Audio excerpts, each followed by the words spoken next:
Hello guys, welcome to a brand new video on Tutorials Point. In today's video, I'm going to teach you some easy steps on how you can reset your password on the EastWest Bank. Before we start the video, don't forget to like, share and subscribe to the channel for more such useful tutorials. Without further ado, let's move on to the video.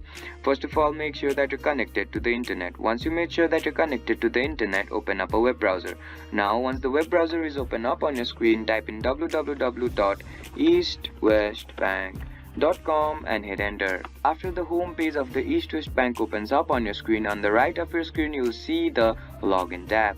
On this tab, click on the forgot password option. After you click on the forgot password option, you'll be guided to another page. In this page, you'll have to fill in your username here, your date of birth here, your ID type here, and then click on continue.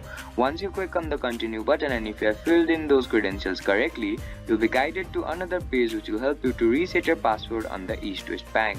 I hope this video helped you to reset your password on the EastWest Bank. Don't forget to like, share and subscribe to the channel for more such useful tutorials. Thank you for watching.